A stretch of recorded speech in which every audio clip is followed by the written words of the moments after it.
All right, Francois, I think I fixed it. So, at What least, happened is the other meeting was scheduled by mistake till 4, so we couldn't start this one until the other one ending. So I managed to figure it out, and here we are. Hold on, people are still joining. is Laurence here? Yes, I will make her a host immediately. She's moving all the time. Okay. Can you hear me? Yes, Yeah. right now we can hear you and can see you. And yes. I'll make you a co-host. Then you can control as well the. Alors, c'est bon? Can you put the video on? Because I can't, I am trying, but. Yes, but you have to put it on. I cannot put it. I ask you to put it. So click on that.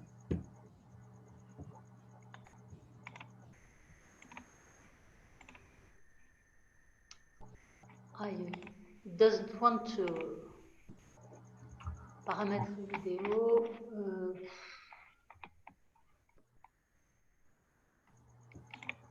La vidéo, non. Oh. Si ça marche pas. C'est embêtant. Dan, oui. The same happened to me before. You had to do it. I couldn't do it. I asked, I send the permission, but she needs to open it because I cannot open somebody else's camera. It's because when I try to click on démarrer vidéo, it doesn't work.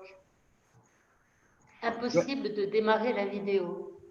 Where should she click, you say? So once again, I'm going to send you ask to start video. I'll try again. Non, attends, il va t'envoyer un... Ouais. Impossible de démarrer la vidéo. Aïe, aïe, aïe. Toshiba web caméra. Bon. I'm going to try to use my iPad instead. One moment. Let's try one more time right now. No? Essaye encore. D'accord. Do you see any message from me saying? Yes. And you click on it and it doesn't do it. It says impossible to start the video afterwards when I click. Non, mais sur son message, tu dois cliquer. Oui, j'accepte son message. Et puis, après, ça signale impossible de démarrer la vidéo. It's still not possible to start the video after she clicked on your message. Laurent, I will try to make you host this time. Let's see if you can do it by yourself. Try now, please. Ah, okay. Try now. No, I think there is. Est-ce que tu as ta caméra qui est allumée au moins? Ah oui, justement, elle est allumée. Ouais. Ouais. Vous me permettez, je suis désolée, hein, quelques instants pour essayer de mettre la tablette à la place. She's going to try to use her tablet instead. Perfect. Laurent, if yes. you can also, do you see us all or not really? Sorry. Do you see all the other people? I see some of the participants. I see the names and some people. Well, at least that you have a feedback. It is not so much a problem if you can't see me anyway. Yeah, but you can just see the photograph. It's not the same, but. Right. So try to go on the iPad then. The same. Shall I try? Well, if you yes. Est-ce qu'on m'entend? Est-ce que c'est un problème pour les uns les autres si vous n'entendez que ma voix? Est-ce que c'est un gros problème? Allez. Je pense qu'ils ont leur micro coupé, donc ils ne peuvent pas te répondre. Oui, mais celle que je vois. Regarde sur le chat. Ah, d'accord, voilà. Oh. Ouais. Non, c'est OK, non, c'est OK. Il y a 2 réponses déjà. D'accord. Alors, il vaut peut-être mieux qu'on qu'on le fasse comme ça, non? So Dan, oui. Laurent suggests that we start with the voice only, without the image. Okay. Laurent, si tu peux me faire host again, because I just gave you the hosting and I won't be able to control anything. Ah, il faut que je te rende. Non, au contraire, que tu cliques à nouveau sur host. Ah, peut-être pas. Attends, j'ai peut-être pas bien compris. What do you want Wait, exactly? to on the side, she can make me host again back, Ah, Oh, yes. alors attends. because I make her host to be able to enable the Alors, camera. But ouais, participant, sécurité, enregistrement. Et tu peux pas le faire toi, hein, Dan, c'est ça. yeah, if you go on my name and you click more, encore, you'll find make me host. Ah, ok. C'est bon? Is it all Oui, right? oui, oui. Thank you. Ouais. Merci beaucoup.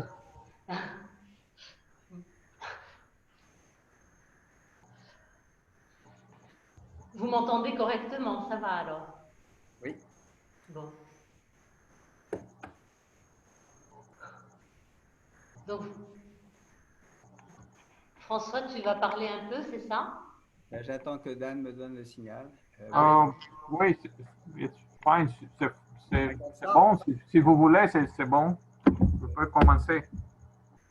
Mais juste que- Bon, ben, Voilà. bonjour à chacune et à chacun.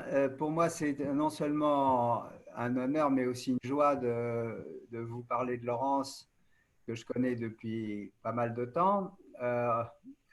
Parmi les formateurs de l'Institut français de yoga, pour moi, c'est vraiment une présence importante que celle de Laurence, qui est une enseignante de qualité, qui est médecin homéopathe, qui s'intéresse à la psychanalyse, qui a été étudiante de Desikachar depuis 1977.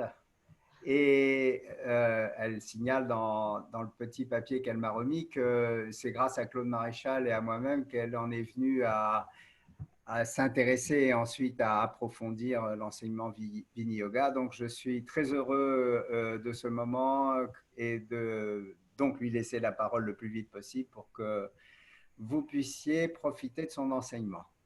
Donc, Laurence, je t'embrasse et c'est à toi de jouer. Merci beaucoup, François. Et donc, c'est un plaisir d'être avec vous tous.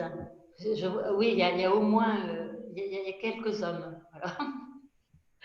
D'après les noms que je vois, d'être avec vous tous ce matin.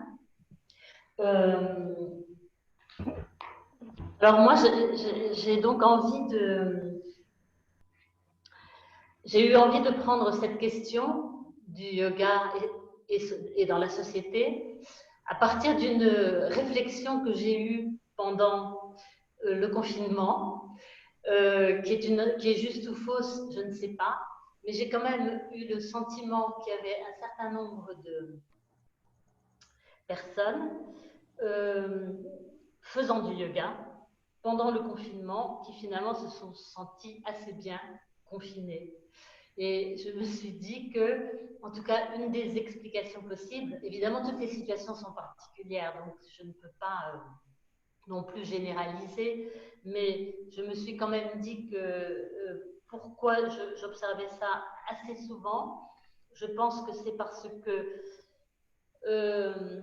lorsqu'on pratique le yoga et qu'on a vraiment envie de le pratiquer, qu'on le pratique très très régulièrement et qu'on continue, etc., il y a quand même un désir fort, voire un besoin. On pourrait dire d'aller vers l'intérieur, c'est un peu simpliste, hein, d'aller vers l'intérieur, de se poser, d'avoir du temps, d'être dans un temps moins fractionné peut-être, par exemple, etc. Et toutes ces conditions-là, assez souvent, je pense, pendant le confinement, elles ont été un peu plus présentes. Alors même que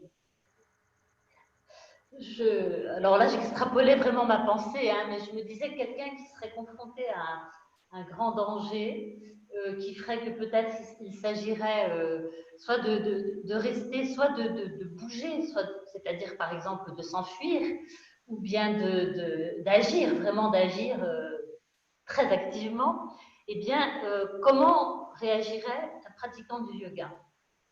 C'est très général ce que je dis encore une fois. Et je me suis dit, il y a une paire d'opposés là, une parmi d'autres.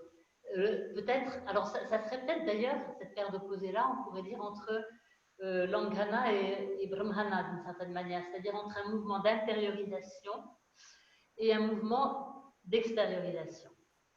Et à partir de là, je me suis dit, ben, cette question des paires d'opposés, quand même, ça vaut la peine de l'examiner sérieusement.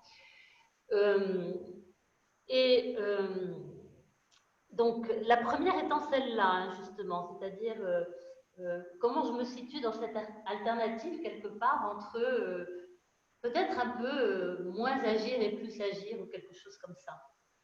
Après, bien sûr, des paires d'opposés, on peut en décliner un certain nombre et justement la pratique des postures de yoga, ce que nous dit Patanjali, c'est que la pratique des postures de yoga est un moyen de, on va dire, les dépasser, de ne plus être trop affecté par ces paires d'opposés, en tout cas. Alors,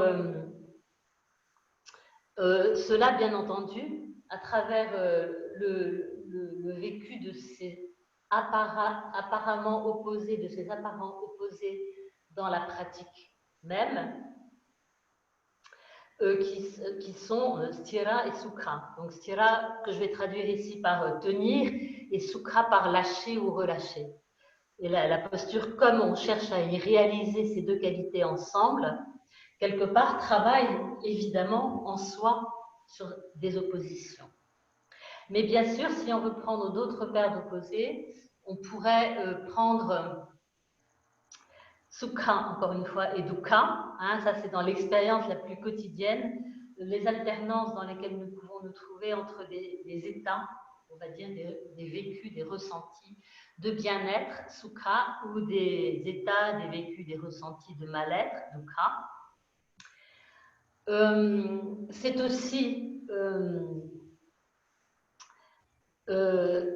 et ça dans la pratique du yoga, bah d'ailleurs ça rejoint stira et sukha, mais on peut le décliner d'une manière légèrement différente, c'est-à-dire contraindre quelque chose ou être dans une certaine contrainte d'un côté et être dans une sensation de liberté, on va dire, de l'autre. Voilà, donc je vais m'arrêter là, mais on pourrait le décliner encore, je pense, sous d'autres formes.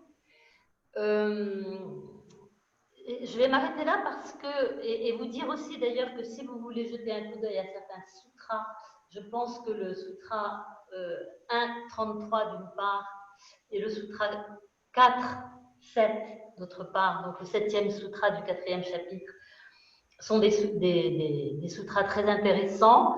Donc le 1.33, pour lequel je vais donner une traduction parmi d'autres, c'est donc, ça donne finalement, ça détaille, c'est la première façon de détailler des moyens que Patanjali préconise pour passer des obstacles. Je prends la traduction de Franz Morse, par exemple. La sérénité du mental provient de l'attitude intérieure dans les champs relationnels de l'amitié envers les heureux, la compassion envers ceux qui souffrent, la joie envers les vertueux, l'équanimité et la prise de distance avec ceux qui agissent mal.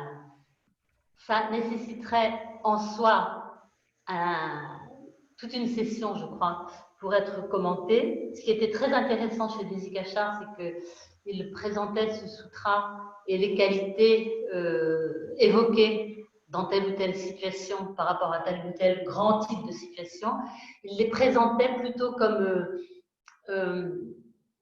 des repères, on va dire, auxquels se confronter pour ressentir où on en est. Et bien sûr, je pense que je m'arrêterai peut-être un tout petit instant sur le dernier, l'équanimité et la prise de distance avec ceux qui agissent mal. Cette question de upeksha en yoga, c'est une question assez complexe. Il ne s'agit évidemment pas justement de ne rien faire, de laisser faire. Il y a un autre sutra qui parle de ça d'ailleurs. mais c'est l'idée que intérieurement, on ne se laisse pas fasciner par ce qui est de l'ordre de ce qui fait mal, on va dire. Voilà. On agit sans se laisser fasciner. Alors, j'arrête. Et donc, le sutra 7 du 4e chapitre est intéressant, je trouve, parce qu'il parle de l'action du yogi, qui justement n'est ni blanche ni noire, ni un mélange de blanc ni noir, c'est-à-dire grise, on pourrait dire. L'action du yogi prend des caractéristiques particulières qui vont vers la libération. Et c'est là, cela m'amène à ce que je voudrais vous faire travailler aujourd'hui et sous forme de pratique, hein, d'ailleurs. C'est pour ça que je vous donnerai peut-être quelques instants ensuite pour éventuellement trouver le moyen de vous installer sur des tapis et que je puisse voir le plus de personnes possible dont les vidéos seraient allumées. Je voudrais parler et orienter une pratique, une expérience pratique aujourd'hui autour du thème de, on pourrait dire karma et akarma, l'action et l'inaction, à expérimenter dans le courant de la pratique avec des attitudes particulières dont je parlerai dans un instant. Mais bien entendu, ça aussi, ça peut se décliner de beaucoup de façons. Vous savez que la Bhagavad Gita propose qu'il y ait de l'action dans l'inaction et de l'inaction dans l'action. Donc, ce sont deux qualités qui sont complètement liées, en fait, qui ne sont pas donc une paire d'opposés au sens où elles sont totalement incompatibles l'une avec l'autre. Elles sont totalement compatibles l'une avec l'autre. Et je voudrais je sais qu'on peut tenir sur le yoga un discours qui tourne autour de la maîtrise quelque part, et c'est vrai d'un certain côté, c'est-à-dire qu'en pratiquant le yoga, nous pouvons arriver à des actions qui sont de plus en plus, de mieux en mieux gérées et potentiellement de plus en plus efficaces, on pourrait dire, et qui sont de plus en plus en rapport avec ce que nous voulons. Oui, mais je pense qu'il reste toujours et il restera toujours, et probablement tant mieux, quelque chose qui nous échappera. Et ça nous amène peut-être, ça pourrait être décrit sous la forme de aussi le Kriya Yoga, tapas, donc mener une action pour se transformer, on va dire, faire une cuisine intérieure qui nous transforme. Svadhyaya, que ce soit l'occasion d'une étude de soi, mais Ishvara Pranidhana aussi. C'est-à-dire que oui, il y aura toujours des ratages possibles, en fait. D'une part parce que les autres ne l'entendent peut-être pas comme nous l'entendons et nous mettrons peut-être à certains moments des bâtons dans les roues. D'autre part parce que les événements, on a bien vu, ben voilà, l'épidémie par exemple, les événements peuvent venir entraver nos projets. Et puis parce que, et c'est encore peut-être plus important, parce que là nous pouvons quelque chose quand même au fur et à mesure, intérieurement, nous sommes divisés quelque part et nous pouvons croire vouloir faire bouger les choses dans une certaine direction, les mouvoir, nous mouvoir dans une certaine direction, et en fait être aussi mus par autre chose qui est beaucoup plus inconscient. Et donc là, Ishvara Pranidhana, c'est aussi le fait de l'accepter. Mais d'accepter d'ailleurs peut-être aussi que parfois ce qui nous meut inconsciemment va nous soutenir également. Voilà. Alors maintenant, je voudrais sans trop attendre, enfin, je vais regarder s'il y a des questions. Alors, je ne vois rien de particulier, sauf qu'une personne est en train d'attendre. J'ai essayé de l'admettre, mais je ne sais pas si je peux moi-même. Voilà. D'accord. Donc, avez-vous déjà des questions sur ce que j'ai évoqué là?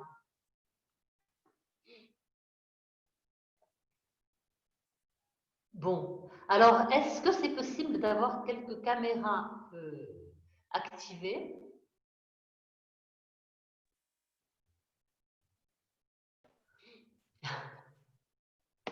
Le plus possible de caméras activées. Ouais. Et est-ce que vous êtes... qui n'a pas de tapis ou de moyen de pratique?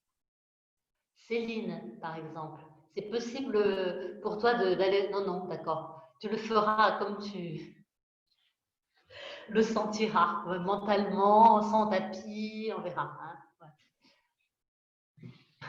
D'accord. Bon, c'est bien parce que je vois déjà quelques-unes parmi vous. Je dis quelques-unes. Ouais, voilà. On va dire qu'il y a des gens qui ont de l'entraînement pour positionner leurs écrans. Il ne faut pas croire, hein, Zoom, ça a marché pendant le confinement, mais là, bon, c'est Ishvara Pranidhana, justement.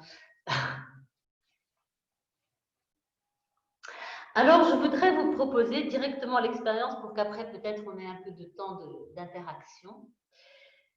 J'avais aussi préparé des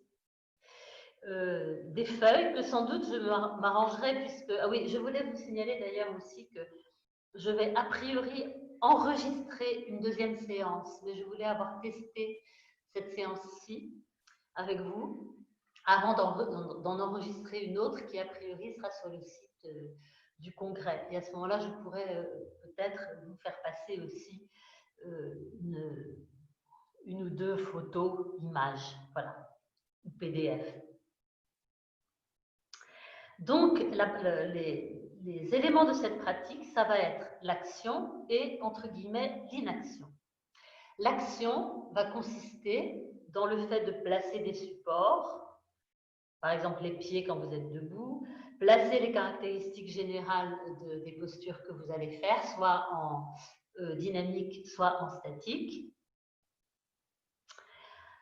et souvent de bouger au moins une partie du corps.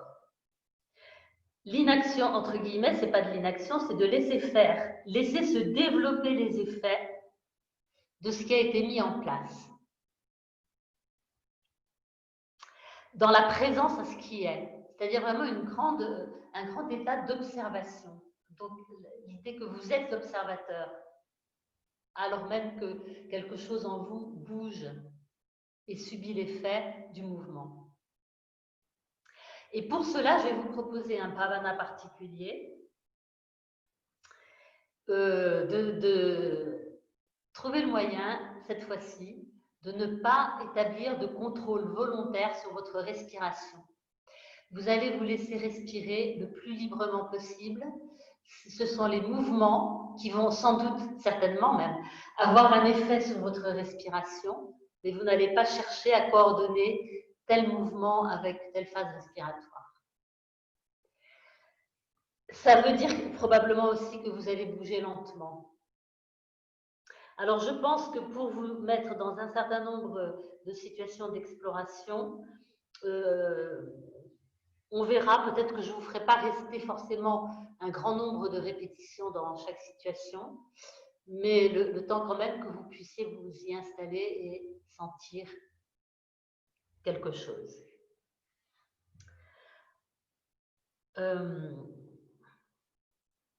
Bon, les personnes qui peuvent faire un signe, est-ce que c'est d'accord? Est-ce que globalement l'idée vous... D'accord. Merci.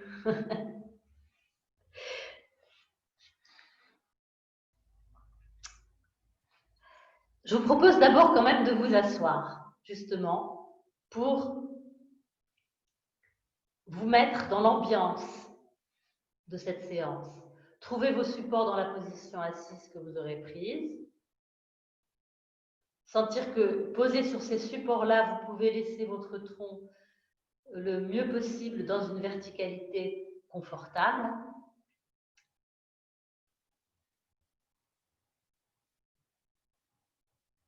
Lâchez les tensions que vous repéreriez.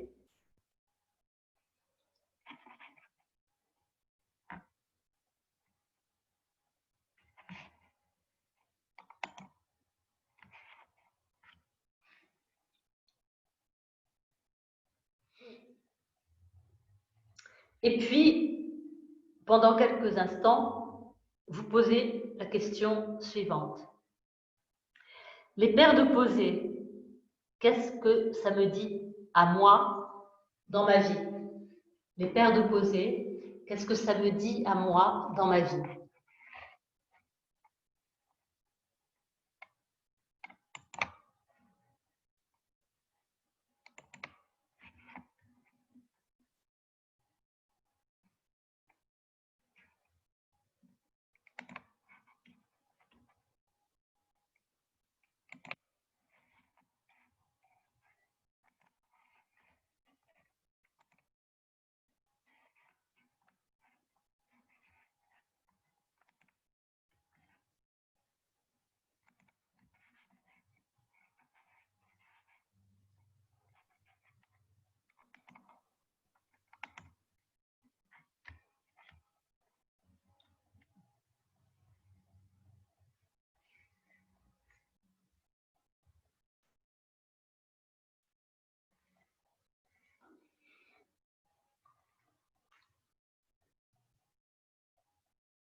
Bien.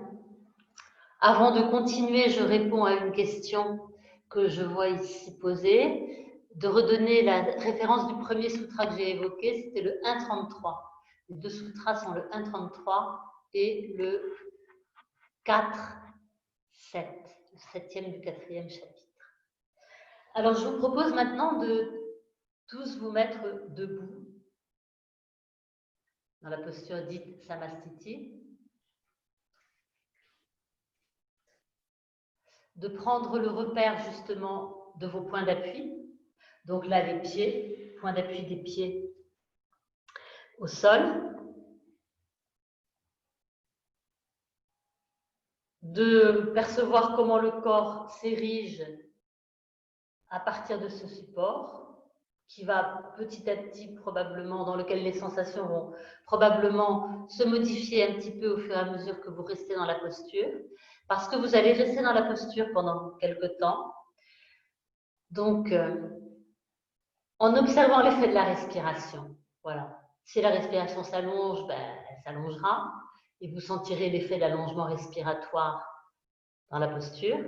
Si elle ne s'allonge pas, ben, vous observez aussi comment le corps répond quand même à ce mouvement respiratoire.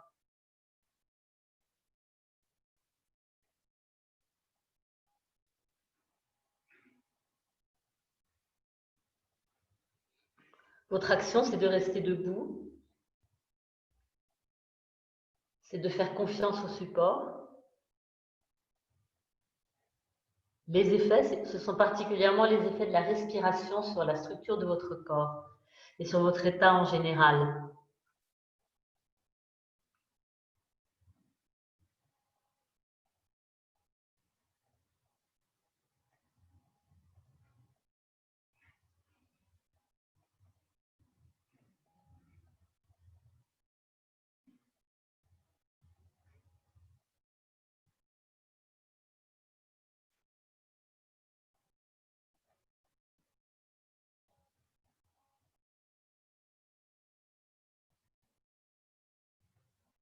Et puis, sans coordonner le geste et le souffle, vous allez lentement laisser monter, faire monter, c'est une action, le bras gauche pour commencer, vers la verticale, si possible, soit par l'avant, soit par le côté, lentement, pour pouvoir observer à chaque phase du mouvement quel effet ça fait dans le tronc, mais aussi dans les membres inférieurs, etc.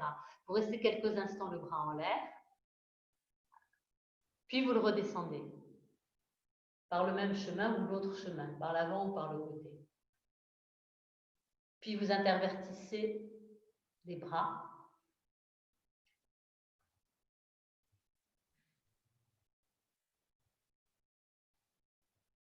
Et l'idée que ce soit lent pour pouvoir observer à chaque instant. Ce n'est pas coordonné au mouvement respiratoire. Vous continuez à le faire quelquefois et vous faites des expériences, justement, bras par l'avant, bras par les côtés.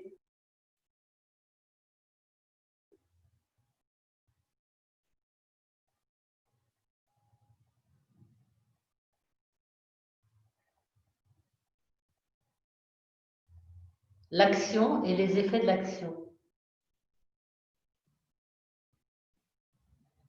Donc un laisser-faire quelque part.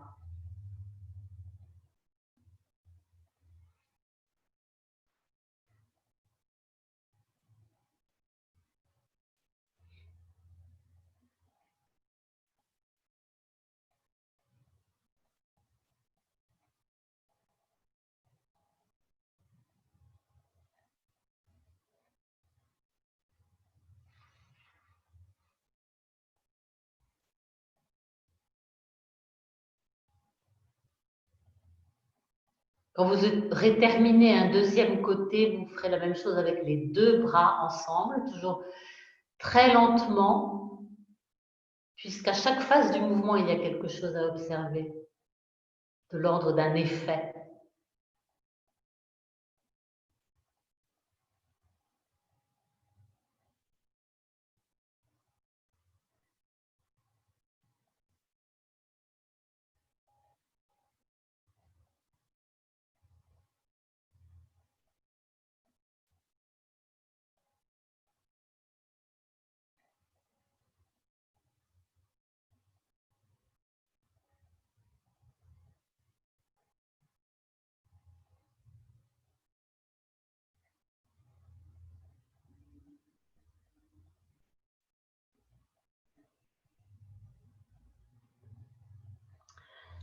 Encore une fois, et puis ensuite vous resterez à nouveau dans la position Samasthiti, les bras le long du corps dans la position debout.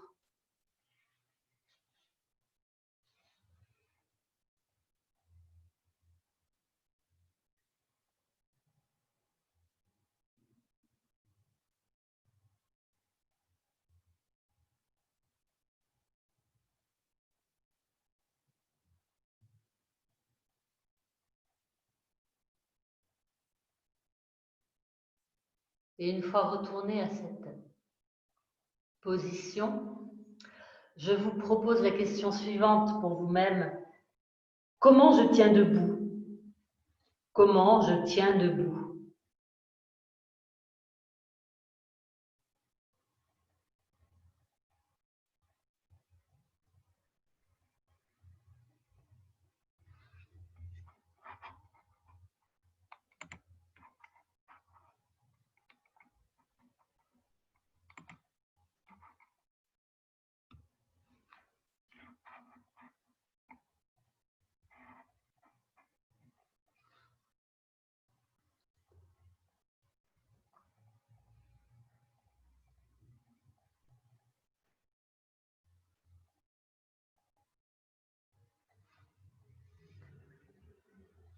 Et puis maintenant, quelque chose que j'aurais montré, mais comme ça, ce seront juste mes explications, mais ce sera une combinaison pour tous ceux qui connaissent entre Virabhadrasana et Parshva-Uttanasana, d'abord en dynamique et ensuite avec du statique. Donc, je vous propose à chacun de vous mettre debout avec un pied tourné à 45 degrés vers l'extérieur, qui est le pied arrière, un grand pas vers l'avant avec l'autre pied, le bassin tourné le plus de face possible.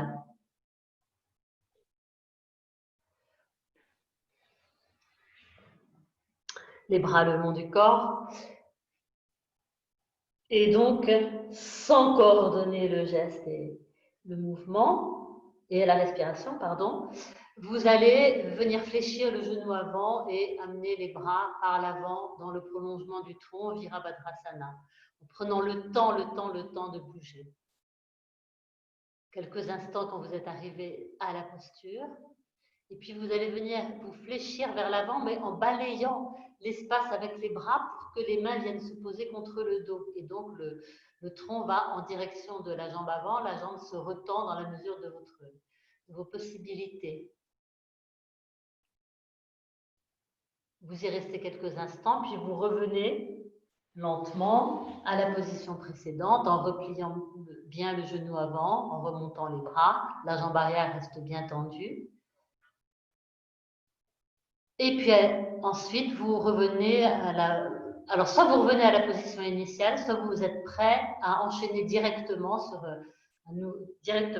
Parshva Uttanasana à nouveau. Donc, vous le faites quelques fois comme ça. Alors, vous allez essayer de repérer combien de fois vous le faites, faire la même chose de l'autre côté ensuite.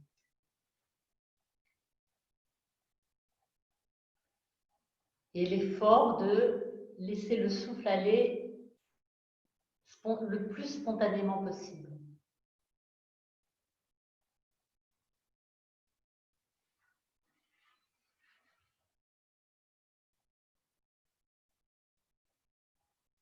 Si par hasard vous ne pratiquez pas, visualisez-vous en train de pratiquer.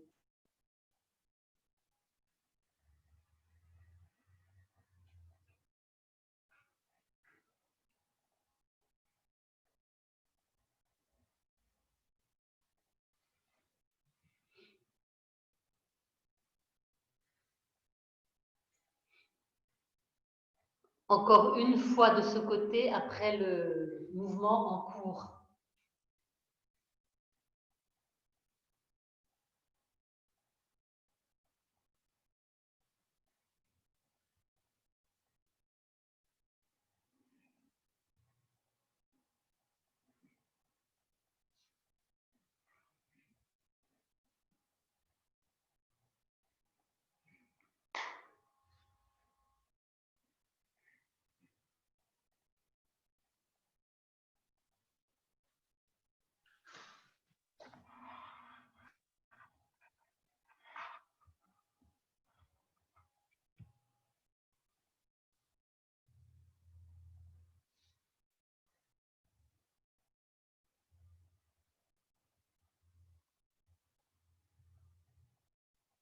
Et puis vous ferez la même chose de l'autre côté, le même nombre de répétitions.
Quand vous aurez fini,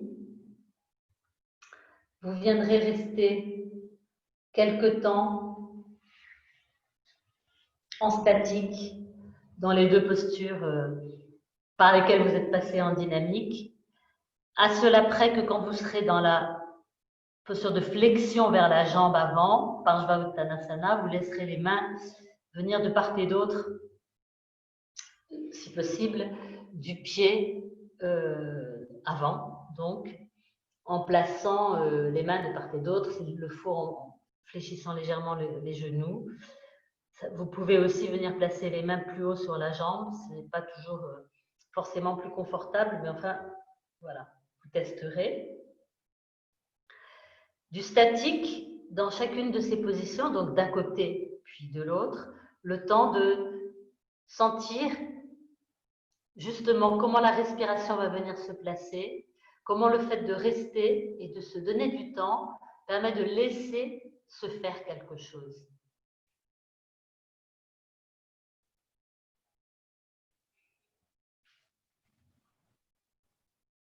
Votre travail volontaire, c'est de rester, justement.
Au fur et à mesure que vous aurez terminé, mais j'anticipe, hein, au fur et à mesure que vous aurez terminé, vous viendrez vous allonger au sol.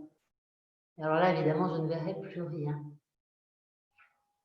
Mais voilà, vous avez votre temps.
Alors, au fur et à mesure que vous allez venir vous allonger au sol,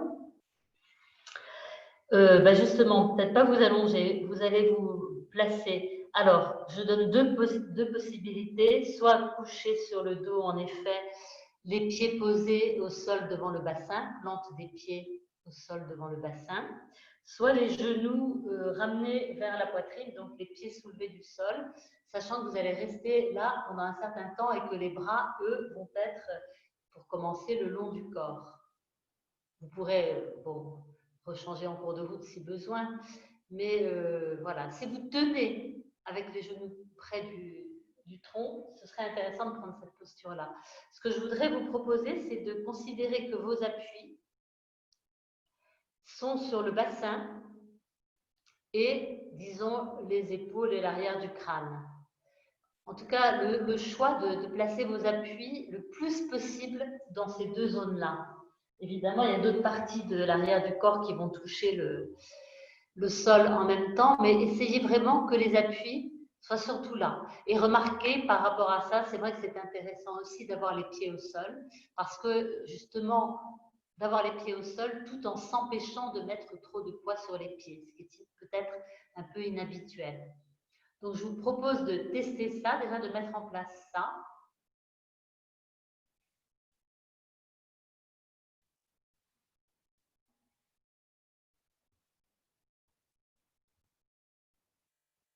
De vous laisser respirer librement, mais consciemment.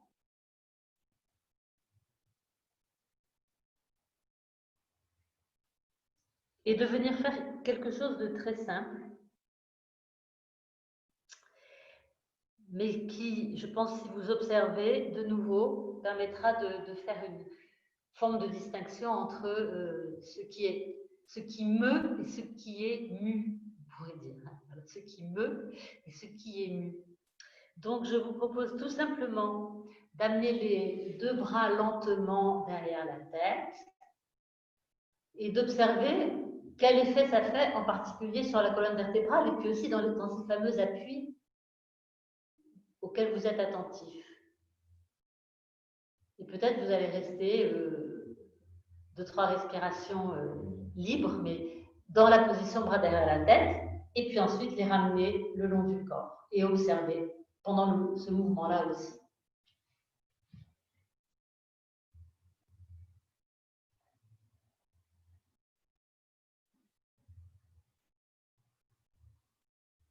Et prendre le temps d'observer comment le dos s'est replacé au sol.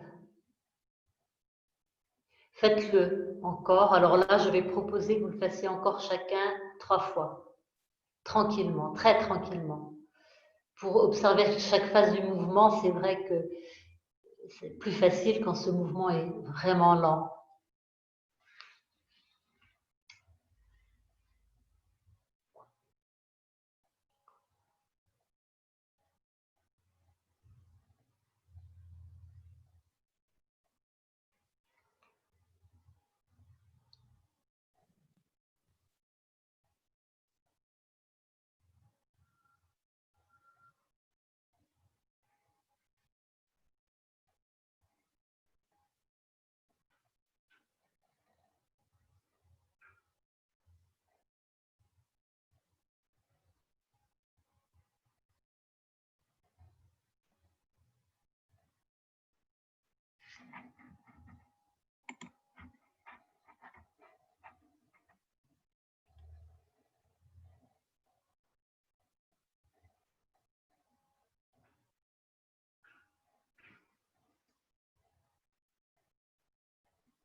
Si vous avez terminé, en tout cas lorsque vous aurez terminé, si ça vous va, vous viendrez aussi l'expérimenter dans la position de Urdhva Prasruta Padasana, c'est-à-dire en venant placer à partir de la position genou vers le tronc, les jambes tendues vers la verticale. Et donc, les membres inférieurs, les jambes resteront dans cette position, tandis que les bras, eux, bougeront. Et peut-être que ce sera de nouveau 4 fois. Ça dépend un peu de la vitesse à laquelle vous allez. Peut-être que je vous arrêterai à un certain moment, on verra.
Et toujours la part en vous qui observe et qui fait que peut-être vous pourrez en dire quelque chose tout à l'heure.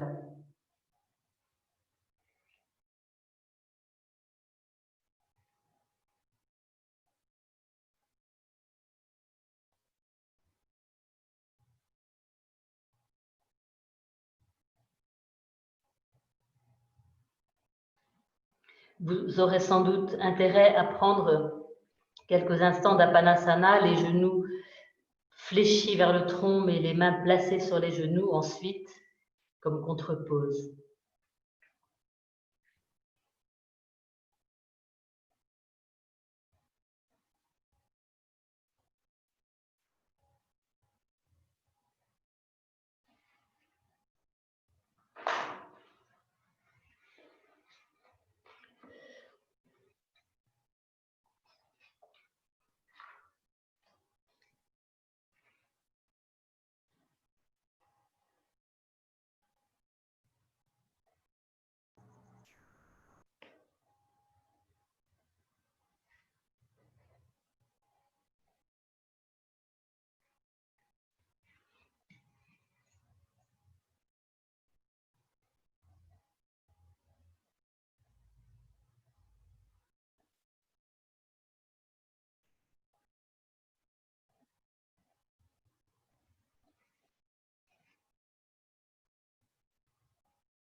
Puis vous viendrez à genoux, dressés sur les genoux.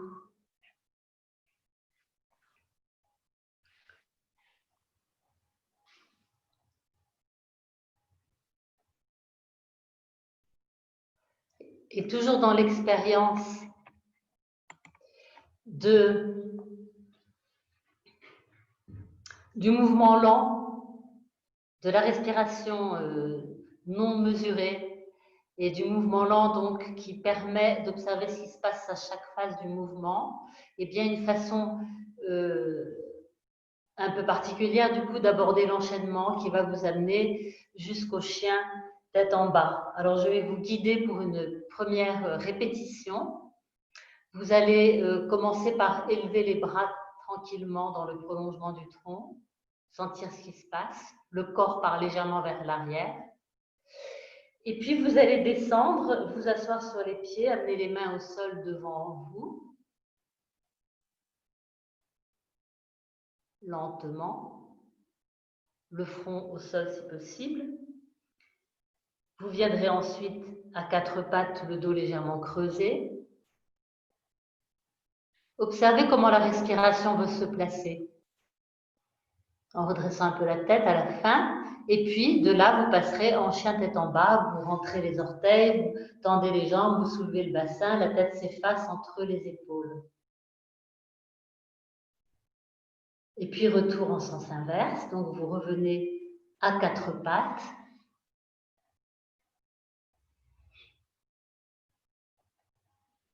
Et de là, le dos des pieds au sol, à genoux, le front au sol, les mains où elles sont, vers l'avant au sol. Et puis, de nouveau, vous vous dressez sur les genoux en amenant les bras vers le haut, le corps légèrement en extension. Vous allez le faire encore 2 fois et vous allez à chaque fois, dans chaque posture, rester un peu. En fait, à chaque fois que vous êtes dans une posture, vous y restez un petit peu pour sentir ce qui s'y passe.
Au fur et à mesure que vous aurez terminé,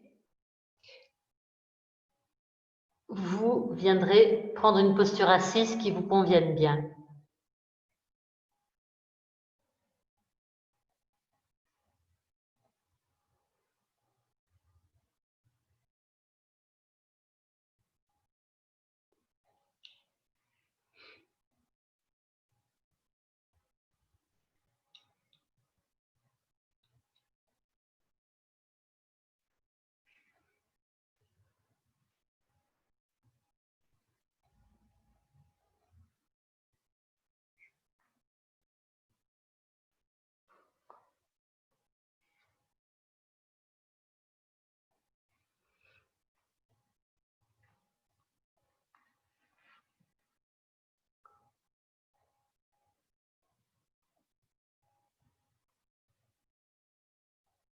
Et j'anticipe, si par hasard tout le monde n'est pas déjà dans une posture assise, en vous proposant de passer quelques temps de pranayama pendant lequel vous allez, je commence volontairement par l'expire. Là, pour le coup, vous allez mettre une action et peut-être on pourrait dire une certaine forme de contrainte sur l'expire que vous allez essayer d'allonger petit à petit et dont vous allez compter la longueur, en tout cas, si possible 6 secondes minimum, plutôt en Brahmari, donc voilà, de telle sorte que après avoir expiré, après peut-être être resté un peu poumon vide, vous ayez vraiment envie de laisser se faire l'inspire, que l'inspire se fasse, voilà, comme si c'était une non-action. Donc, je vous laisse le pratiquer pendant un petit temps. Donc, soyez très présents à ce que vous faites parce que ça ne va pas durer très longtemps.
propose d'arrêter.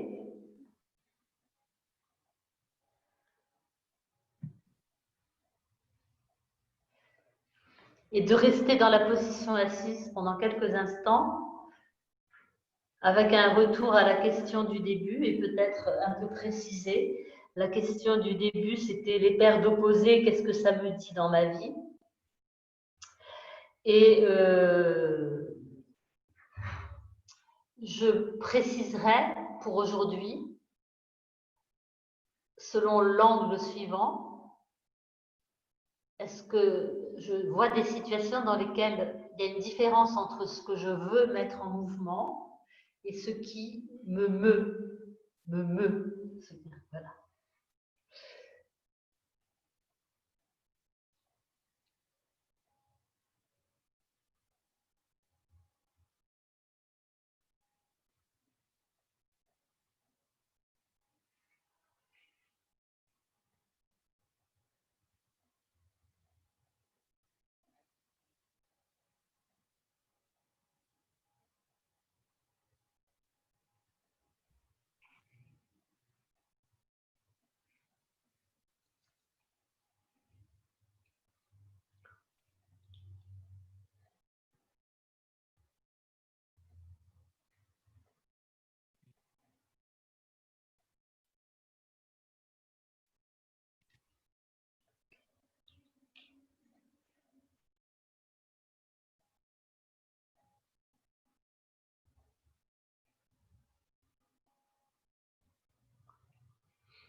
Alors pour aujourd'hui, je ne vais pas faire durer plus longtemps, mais ma proposition serait que si vous avez envie de reprendre cette séance, évidemment, vous vous donniez plus de temps pour cette assise. J'aimerais bien qu'on puisse utiliser les quelques instants, les quelques minutes quand même, qui nous restent pour des échanges. Vous remarquerez peut-être au passage que je suis arrivée en me connectant aussi avec l'iPad. Je suis en double, c'est les merveilles de la technique. Donc, ça fera peut-être, ça va faire un drôle de playback, mais normalement, vous pouvez me voir bouger quelque part. Voilà. Et donc voilà, maintenant, est-ce que c'est possible, Dan, que les personnes qui veulent intervenir, comment doivent-elles faire? Elles doivent faire signe pour que leur micro soit ouvert ou c'est comment? Oui, c'est possible. Donc, si vous avez des questions, des commentaires sur la pratique pour commencer.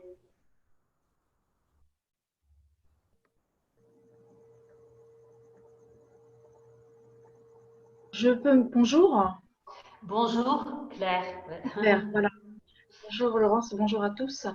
Très intéressant le fait de pratiquer sans la coordination des mouvements avec la respiration, un vécu complètement différent dans les sensations du corps et l'appréhension des postures. Merci. Ouais.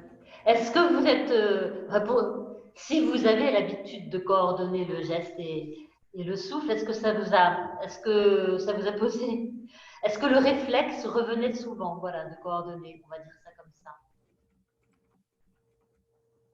C'est vrai qu'on ne peut pas parler tous ensemble, évidemment.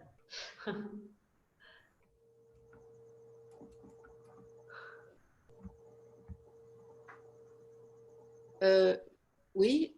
Oui, Sylvie. Oui, enfin, pareil, j'ai trouvé que c'était très intéressant parce que déjà, on est beaucoup plus concentré sur quelle partie du corps intervient à quel moment, comment les muscles se mobilisent au fur et à mesure.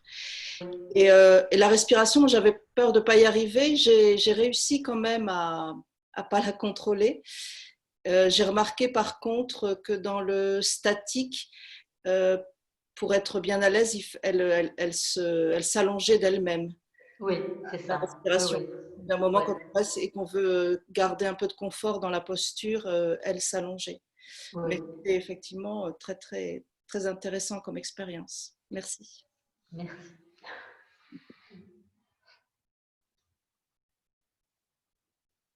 Des questions dans quelque domaine que ce soit, enfin touchant à notre thème.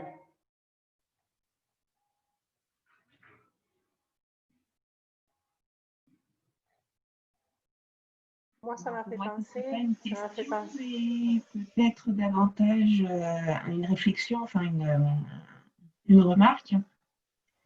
C'est combien la mise en lumière de ce qui, par le fait de tenter de ne pas contrôler, comme de ne pas contrôler le souffle par rapport au mouvement, met en éveil cette part de soi qui a besoin ou qui a un besoin d'un minimum de prendre appui dans une action et de cet appui qui est pleinement observé, voire investi. Vraiment, j'ai cette sensation d'appuyer, de m'apprendre à appuyer dans ce qu'il va vouloir.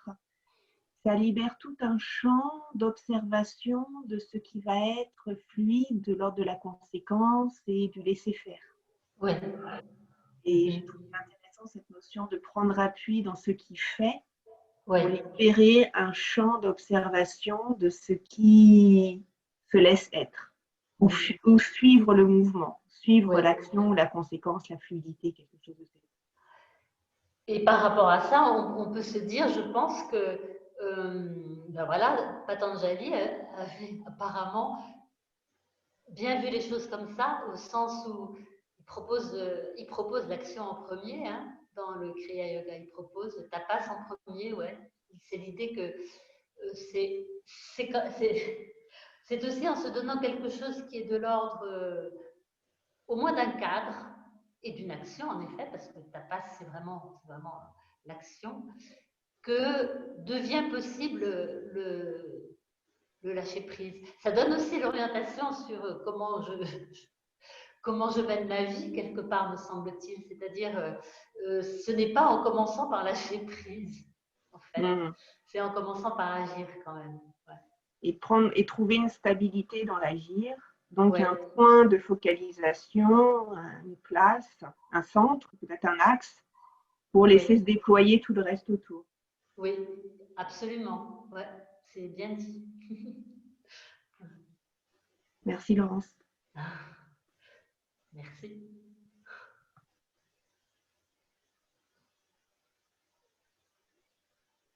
Quelqu'un d'autre veut dire quelque chose? Autrement, j'aurais une question pour vous, mais peut-être quelqu'un d'autre veut intervenir.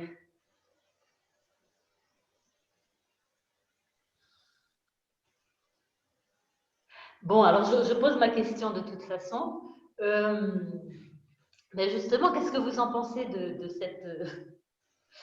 de cette idée qui m'est venue par rapport à comment les pratiquants du yoga ont vécu le confinement? Qu'est-ce que vous en pensez? Voilà, est-ce que vous avez quelque chose à en dire?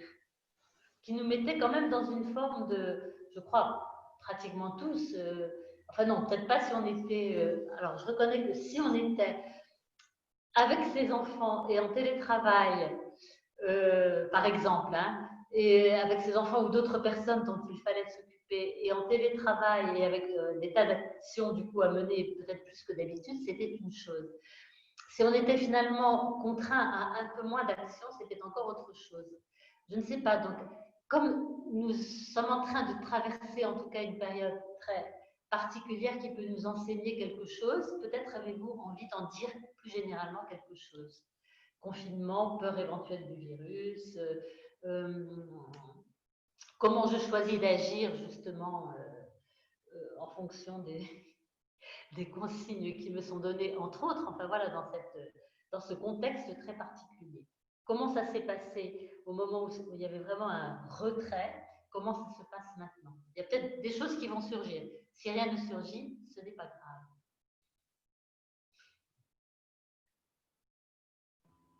Bonjour Laurence. Oui, Céline. Ouais.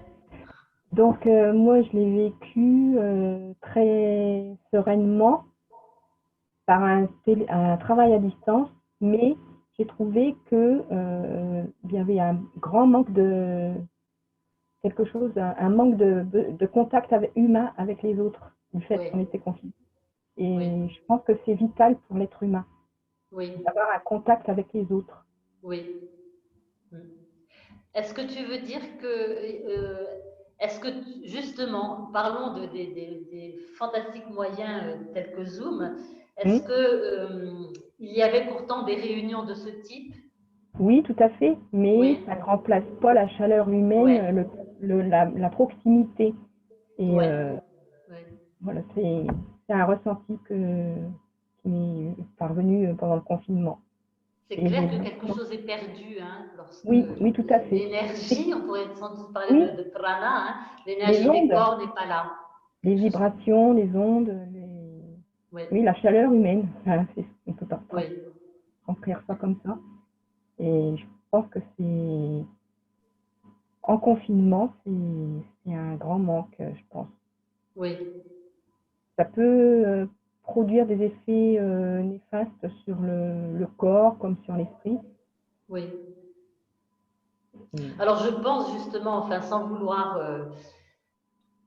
considérer que le yoga, ça a été vraiment la ressource pendant cette période, mais je pense que les gens qui avaient les outils, qui avaient intégré plus ou moins des outils du yoga et un esprit du yoga, ont moins pâti aussi de ce retrait, justement. On voit vraiment, je sais pas, sauf que dans les rues, on voit des gens, en particulier des gens âgés ou des gens sans doute déjà un peu malades au départ, qui ont vraiment l'air d'avoir pâti de cette phase de retrait qui a sans doute été vécue très différemment de la manière dont des yogis, entre guillemets, ont pu la vivre. On voit des gens un peu perdus, je trouve. Le yoga a aidé beaucoup, forcément, à l'intérieur de soi, dans sa maison, par exemple. Oui. Mais il y a ce contact humain, d'humanité en soi qui... Oui. Il y a un manque. Oui. Je pense que c'est vital pour vivre. Merci. Ah, Sophie. Alors, ton micro, voilà. Oui, j'avais des problèmes avec le micro tout à l'heure. Je voulais intervenir un petit peu sur la pratique aussi. Juste, effectivement, le fait de ne pas penser à la respiration, comme beaucoup l'ont dit, beaucoup plus de ressenti, enfin, surtout quand on est en mouvement, en fait. On est beaucoup plus dans les sensations du corps, j'ai trouvé. Et en fait, il m'a semblé que la respiration s'allongeait d'autant plus en pranayama, alors que je l'avais lâché avant, en m'y reconcentrant, j'ai l'impression que voilà, j'allais encore plus loin en fait. Oui. Et sinon, par rapport alors moi j'ai télétravaillé également, par rapport à ce que disait Céline, c'est vrai que le contact humain manque aussi. Et par rapport à l'exercice que tu nous as fait faire sur penser à des paires d'opposés, moi, j'ai pensé aussi à chaque fois, il m'en est venu plusieurs, mais aussi paires d'opposés, mais aussi complémentarité à chaque fois. Oui. Et le télétravail, c'est très bien, mais la présence aussi sur site, enfin la présence physique est bien aussi. Donc, voilà, je ne sais pas si on peut dire ça, paires d'opposés, complémentarité. Enfin. C'est vrai.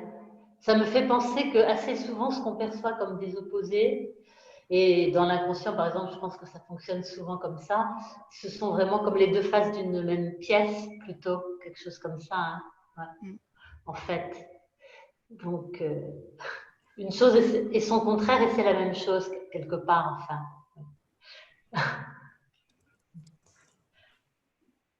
Alors, peut-être une dernière question, parce que je vois que l'heure a tourné complètement, d'ailleurs. Ouais. Ou pas. Dernière question, ou pas.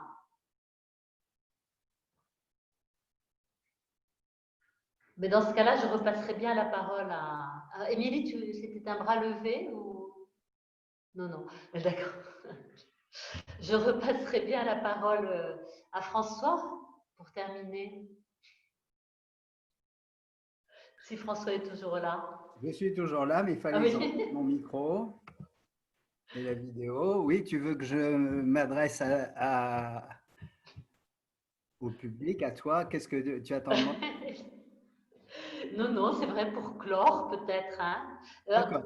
Ouais. Oui, tu as terminé donc. Oui, je vais simplement vous rappeler que je vais essayer, donc, comme Dan me l'a proposé, de faire un enregistrement pour, qui sera mis, je pense, sur le site. Voilà, donc surveillez. Bon, eh bien, en tout cas, félicitations pour cette pratique et ces questions que tu as suscitées. Et je pense que tu as d'autres interventions, au fait. Non, je n'ai Non. plus d'autres interventions. D'accord, très bien. Ben, merci beaucoup, en tout cas, Oui. d'avoir accepté de participer. Ben, merci beaucoup à vous de m'avoir. Merci beaucoup à François d'avoir sollicité d'autres intervenants de l'IFI, puisqu'il y a eu au départ, c'était pas prévu comme ça. Voilà. Mais c'est l'occasion, même si c'est en virtuel, de reprendre, pour moi, c'est l'occasion de reprendre contact avec Zina et ça me fait très plaisir. Merci. Et merci, Dan, pour voilà, ces nombreux échanges que nous avons eus. Ouais. Et oui. comme ils ont été aidants. Voilà. Et puis, merci à tous les participants et bonne suite de congrès virtuels alors. Ouais. Merci, Laurence. Namasté. Namasté.